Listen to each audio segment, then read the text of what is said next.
You have been running from suffering your entire life. Not literally, you wake up, go to work, manage your responsibilities. You function. But beneath that functioning is a constant, silent refusal. A refusal to feel what is actually happening. A refusal to acknowledge that the weight you carry is not temporary, that it will not disappear when circumstances change, that suffering is not an error in your life, it is the foundation. The culture you live in has told you otherwise. It has sold you the idea that suffering is a problem to be solved, a symptom to be medicated, a phase to be endured until happiness arrives. And so you have spent years, perhaps decades, trying to optimize your way out of pain. Better habits, better mindset, better environment. You believe that if you arrange your life correctly, suffering will finally leave you alone. It will not. The discomfort you feel is not a sign that something is wrong with you.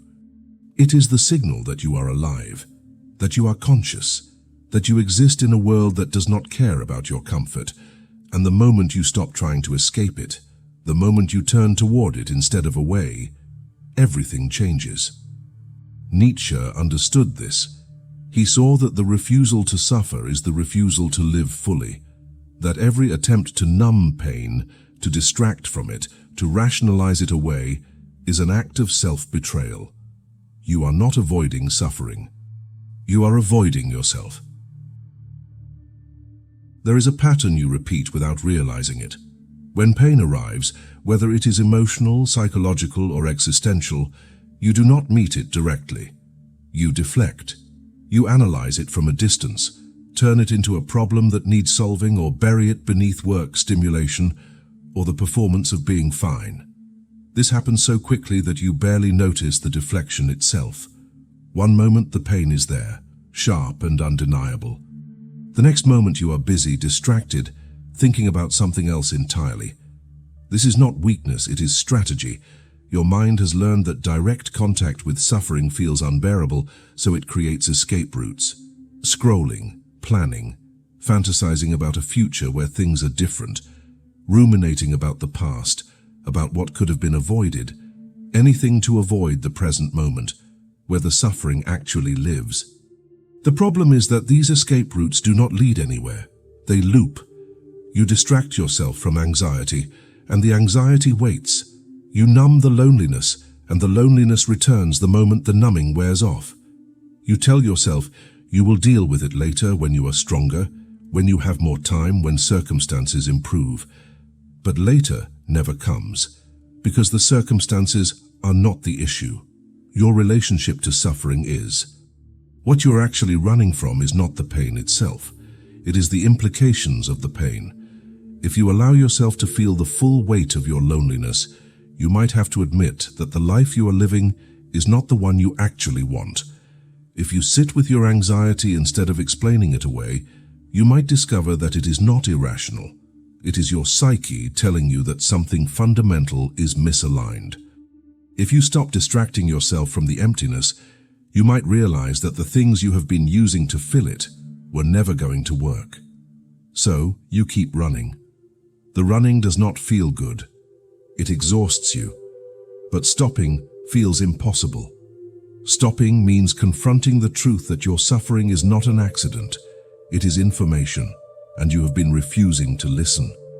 This refusal has a name. Nietzsche called it ressentiment, a kind of hidden resentment toward life itself. You resent that existence demands so much from you, that it does not offer comfort by default, that meaning is not given, but must be created through struggle, and because you resent it, you resist it. You wait for life to become easier before you fully engage with it.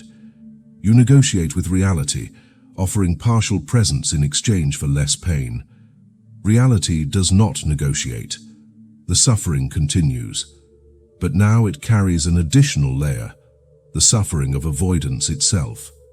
The exhaustion of maintaining the illusion that you can outrun what is built into existence. The quiet despair that comes from knowing, somewhere deep, that you are lying to yourself about what is actually happening. The mechanism operates like this. Suffering enters your awareness, and within milliseconds your mind generates a response. That response is rarely acceptance, it is evaluation. Your psyche immediately asks, is this pain necessary? Can it be fixed? What did I do wrong to deserve this? The questions themselves are deflections. They transform the raw experience of suffering into an intellectual puzzle, something to be analyzed rather than felt. This is where the trap begins. Analysis creates distance. It allows you to think about your pain without actually being present to it. You can spend hours, days, even years examining why you feel empty, why you are anxious, why relationships keep failing. You can read about attachment styles, childhood wounds, cognitive distortions. You can understand your suffering in extraordinary detail, and yet the suffering remains untouched because understanding is not the same as confrontation. The mind prefers understanding. Understanding feels productive. It gives you the sense that you are working on the problem, that you are moving toward resolution. And in some cases, understanding does help. It can reveal patterns, identify triggers, provide language for what was previously wordless. But there is a point where understanding becomes its own form of avoidance, where you use insight as a substitute for experience, where knowing why you suffer becomes a way to avoid actually suffering. Your mind has been trained to believe that all pain is solvable. This belief is cultural, psychological, and deeply embedded. From childhood, you were taught that discomfort signals a problem that needs correction. If you were sad, adults asked what was wrong and tried to fix it. If you were afraid, they reassured you or removed the threat. If you were bored, they entertained you. The message was clear. Negative states are temporary aberrations. Normal life is supposed to feel good. This is a lie, a well-intentioned lie perhaps, but a lie nonetheless. Normal life does not feel good by default. It feels difficult, uncertain, often meaningless, and the expectation that it should feel otherwise creates a secondary layer of suffering, the suffering of believing that your pain indicates failure. You internalize this belief without questioning it. When suffering arises, you assume something has gone wrong. You search for the malfunction, bad job, bad relationship, bad brain chemistry. And sometimes those things are real. Sometimes changing your environment or addressing a psychological issue does reduce suffering. But other times the suffering has no external cause. It is existential. It is the weight of being a conscious creature in an indifferent universe, and no amount of optimization will remove it. What happens when you cannot fix it? When you have tried everything, therapy, medication, new habits, new cities, new partners, and the suffering persists? You begin to believe the problem is you, that you are uniquely damaged, that everyone else has figured out how to be okay, and you are the exception. This belief deepens the isolation. You stop talking about it because you assume no one will understand. You perform functionality while internally collapsing. You smile at gatherings while your mind quietly catalogues every reason existence feels unbearable. This is the cost of avoidance. The energy required to maintain the performance drains you. You become exhausted in a way that sleep does not fix. The exhaustion is not physical. It is the fatigue of living in constant tension with reality, of pretending that what you feel is not real, or not valid, or not permanent, of waiting for the day when you finally feel the way you believe you are supposed to feel. That day does not come, and the longer you wait for it, the more life happens without your full presence. Opportunities pass. Relationships remain surface level.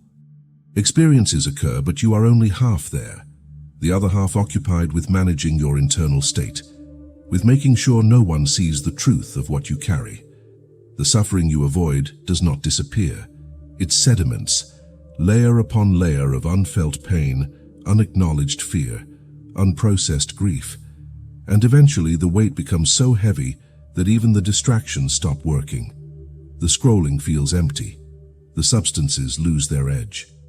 The fantasies about the future feel hollow because you no longer believe in them. You reach a point where avoidance itself becomes unbearable. This is the crisis, the moment when the mechanisms you have relied on to keep suffering at bay finally fail, when you can no longer outrun what has been following you your entire life. And in that moment, you have two choices. You can collapse into despair, believing that the failure of your coping mechanisms means the failure of your life. Or you can do what you have been avoiding all along. You can turn around and face it. Nietzsche saw this choice clearly. He understood that suffering is not the enemy. The enemy is the belief that suffering is the enemy. He wrote that what does not destroy you makes you stronger. And while that phrase has been reduced to a motivational cliché, its actual meaning is far more severe. Strength does not come from avoiding difficulty. It comes from enduring it consciously, from allowing it to reshape you rather than trying to remain unchanged. The refusal to suffer is the refusal to transform. Every time you numb the pain, distract from it, or rationalize it away, you freeze yourself in place. You remain the same person you were before the suffering arrived, and if that person was not equipped to handle reality, then remaining that person guarantees continued pain. The only way through is to let the suffering break you open, to let it destroy the version of yourself that believed life owed you comfort. This is not pleasant. It does not feel like growth while it is happening. It feels like disintegration, like everything you thought you knew about yourself and the world is being dismantled. But disintegration is not the same as destruction. Sometimes the self you have been clinging to is the obstacle.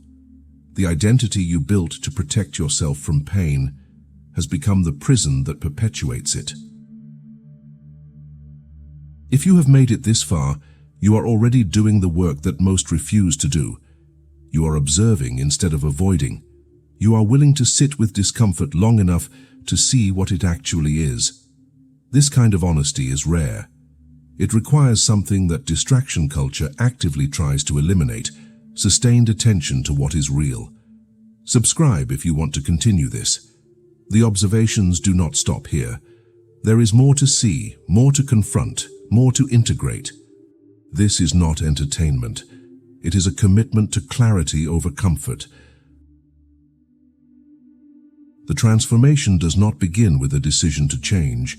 It begins with the decision to stop running, to stand still in the middle of your suffering and observe it without immediately trying to make it go away. This is harder than it sounds. Your entire nervous system is wired to move away from pain. When you choose to stay present to it, every instinct screams at you to do something: fix it, explain it, numb it, escape it.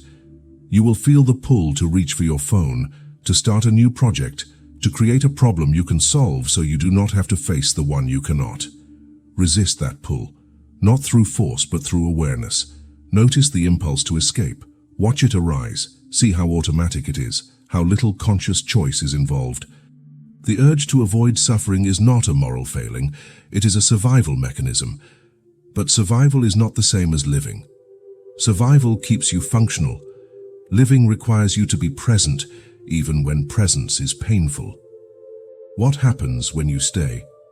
At first, the suffering intensifies. This is expected. You have been holding it at a distance for so long that proximity feels overwhelming. The anxiety becomes sharper. The emptiness feels deeper. The loneliness expands until it seems like the only thing that exists. Your mind will tell you, this is proof that you were right to avoid it, that direct contact with suffering is too much, that you need to retreat back into distraction before you fall apart completely. Do not believe it. What you are experiencing is not the suffering growing worse. It is the suffering becoming visible.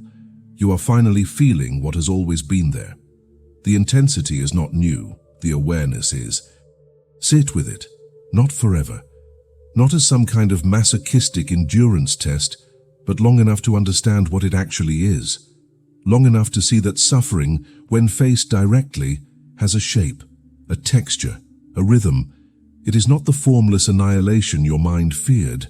It is specific. It has edges, and those edges can be observed. This is where the shift begins. When you observe suffering instead of identifying with it, something changes. You are no longer the suffering itself. You are the awareness that contains it. The pain is still present, but there is now space around it. You can feel it without being consumed by it. You can acknowledge its presence without letting it dictate every thought and action. This distinction matters. When you are fused with your suffering, you cannot see past it. It becomes your entire reality. Every decision is made in reaction to it. Every relationship is filtered through it. Your life shrinks to the size of your pain. But when you create even a small amount of observational distance, possibilities reappear. You can feel lonely and still reach out to someone. You can feel anxious and still take action. You can feel empty and still engage with what is in front of you. The suffering does not vanish. That is the part no one wants to hear. The loneliness may always have a presence in your life. The anxiety may never fully resolve. The sense of existential weight may be a constant companion. But your relationship to these states can transform entirely. You stop waiting for them to leave before you start living. You stop negotiating with reality, offering to engage fully only when the conditions feel right. You begin to live anyway. Despite the discomfort, sometimes because of it, the pain becomes integrated into your existence rather than something that interrupts it. You learn to carry it the way you carry your own body, not as a burden you resent, but as the condition of being alive. This is what Nietzsche meant when he spoke of amor fati, love of fate, not the shallow positivity that pretends everything happens for a reason, but the deeper acceptance that what has happened, that your suffering is part of your story, not a deviation from it. That the pain you carry has shaped you in ways you cannot fully see, and that rejecting it means rejecting parts of yourself. Acceptance is not resignation. It does not mean you stop trying to improve your circumstances or address what can be addressed. But it means you stop treating your suffering as evidence that your life has gone wrong. You stop waiting for the version of existence where everything feels manageable before you commit to being present. You engage with reality as it is, not as you wish it were. And paradoxically, this is when agency returns. When you stop resisting suffering, you free up the energy that was being spent on avoidance. That energy becomes available for other things, for creation, for connection, for the slow, difficult work of building a life that has meaning even when it does not have comfort. Meaning is not found. It is constructed through choice, through commitment, through the willingness to engage with what matters even when engagement is difficult. You decide what is worth suffering for, not in some grand abstract sense, but in the small daily decisions that accumulate into a life. You choose the relationships that are worth the vulnerability, the work that is worth the frustration, the growth that is worth the discomfort of change. This is agency, not the fantasy of control where you eliminate all obstacles and suffering, but the real version, where you choose what you carry and why, where suffering stops being something that happens to you and becomes something you move through with intention. The transformation is not dramatic. There is no moment where everything suddenly makes sense, where the weight lifts and you feel permanently at peace. It is subtler than that. You notice one day that the anxiety is present, but you are not paralyzed by it.